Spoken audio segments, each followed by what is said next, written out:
What is going on, people? We are moments away from the release of Honaki Star Rail. I am so hyped. I've been waiting for this game since closed beta test 1.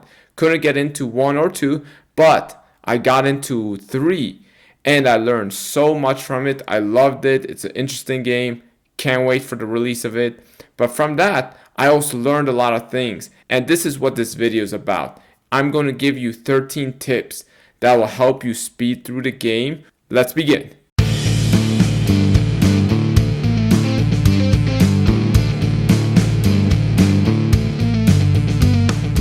Alright, tip number 1 is you need to unlock the daily training immediately.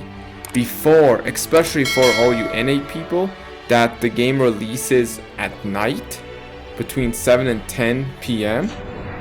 You guys got a few hours before the server resets happen.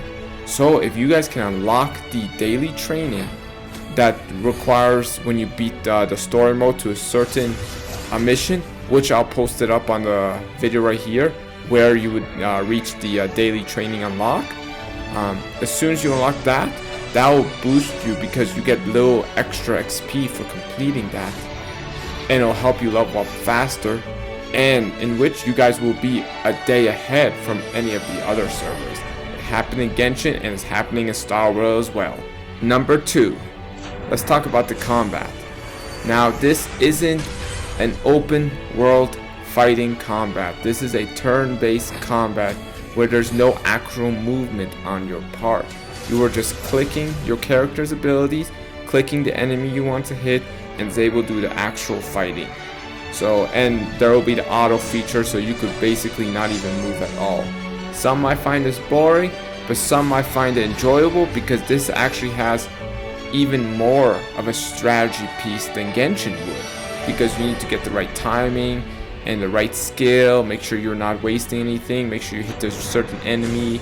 So I think this game can work, but feel free to just leave this video right now because this is probably gonna turn off a lot of people if it's not an actual combat.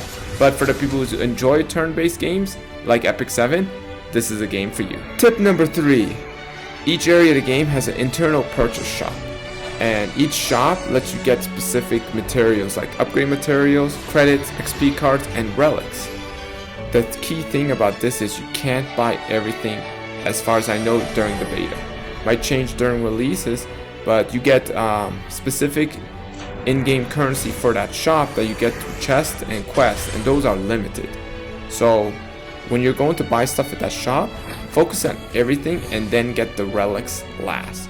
In the first world there's 3-star relics, and then the second world has 4-star, and so on and so forth. Third world also has 4-star.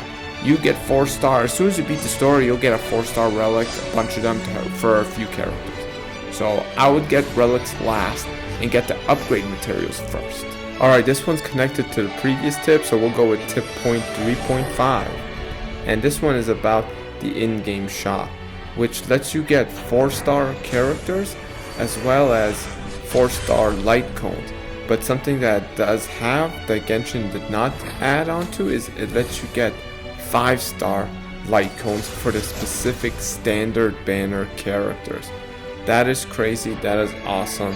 As well as it gives you 5 regular summoning tickets and your 5 limited summoning tickets monthly. Number 4, interact with everything, everyone, no matter what it is. Even if it's a trash can, if it has some kind of identification, interaction feature that you can interact with it and talk to it, do it, because it has some achievements and some items that you can get through that. Buy every single book that's possible that's not resettable every week or every day, because that unlocks achievements. And make sure you talk to everyone, because just like in Genshin, they could give you some really good like upgrade materials, some weapons, and which and also would unlock secret achievements, and that means more stellar jades. Alright, we're on number 5. This one's interesting because when you go into combat, you could click the speed up button and the auto combat, and it will fight for you. But as soon as you leave, the auto combat resets to make it manual. There's a feature in your settings that you can click that lets you always be in auto combat when you're fighting any kind of overworld mobs. Hell, this even works in some areas of the simulated universe and the Forgotten Hall. Alright, we got tip number 6, and this one's a pretty long one, but you get 8 free characters. Unlike Genshin, in the beginning you get 7, now we get 8 with the release of Kale. Here we get 8, because this will help you, because as you go higher through the Forgotten Hall, you will need 8 characters to progress. And these 8 characters are not to be laughed at. Like, they are actually solid and helps you through all the early game content, no problem. Even some mid and end game content, like the simulated universe and the Forgotten Hall. You won't have any issues if you select those characters. They come with a healer, a buffer, a tank, attacker, a multi AoE attacker, a single target attacker. It is crazy good. Plus the main character, who can be any of those passive at some point throughout the game.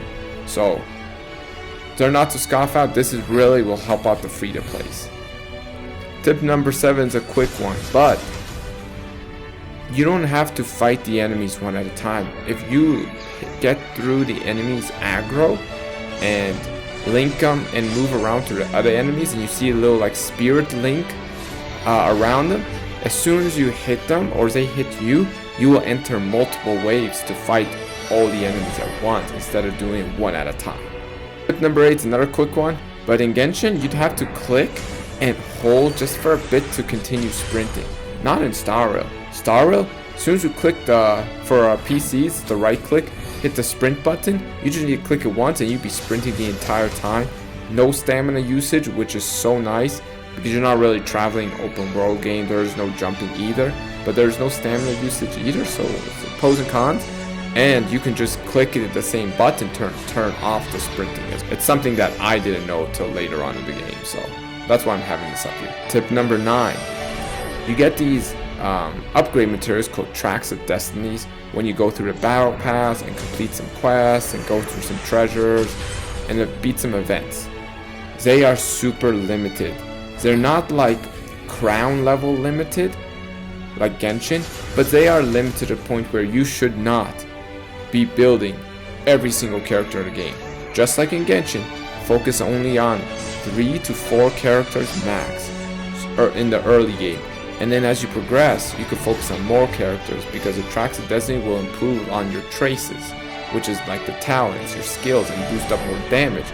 But it's not enough to level up multiple characters. Alright, we're on tip number 10. And this one's an interesting one because it has to do with hidden quests. There are quests throughout the whole story in all the areas where you'll talk to someone and an interaction will happen, and it'll be like, hey, check back the next day or look for a location, but there will be no quest notification or locations available. So how do you find that? You need to actually read through the text whenever you're conversating, because it gives hints saying, hey, you need to do such and such. But I've done a few of those when I played the beta, and I'll definitely make an in-depth video about all the hidden ones that people would have trouble finding in future time. Alright, tip number 11 is something that I made a video about, but I forgot to add one thing. It's about the simulated universe. The one thing I forgot to add is, as soon as you unlock World 2, stop what you're doing and just go enter and leave the room. Win or lose, it doesn't matter, just leave it, because it counts as a loss. As soon as you do that, Herta will talk to you, and that is how you unlock the ability tree. Forgot to mention that in that video, but it really will come in handy when you're progressing through simulated universe. Alright, I made a video about this one as well, but this is tip number 12, the Forgotten Hall. I just want to mention once again that as soon as you beat the 15 floors in the Forgotten Hall, you unlock the Spiral Abyss function, like in Genshin, where it resets every 15 days, and you could get 600 Stellar Jades out of it when you complete the full levels. So this is how you farm your Stellar Jades. And finally, the last tip, and this one everyone's going to keep telling you about, and I'm going to remind everyone as well. Use your Trailblaze power wisely. Do not use it on like credits so early on, or the character experience so early on. Don't even go for artifacts so early on the level. Focus on leveling up their traces, focusing on leveling the characters up, leveling up their materials. Focus on the enhanced material ones. And another thing, make sure you're not capped, because if you are trying to be efficient and speed rush and get to a certain level, capping yourself with Trailblaze power ain't gonna help. Y'all think this was over? I got one more for all the people who stayed to the end of this video, because I didn't notice till literally the end of the beta.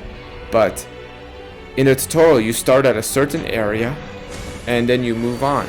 But once you complete the tutorial and you unlock the new world, if you head back to that beginning location where you started out, you get an achievement, which is like 5 free stellar jades. Not a lot of people know that, but I want to mention this video, and I'll definitely make a video about it when it gets released. Well, that's it for me, everyone. I'm super hyped for the release of this game. I'm excited for people to get to play this game and everyone to actually enjoy this.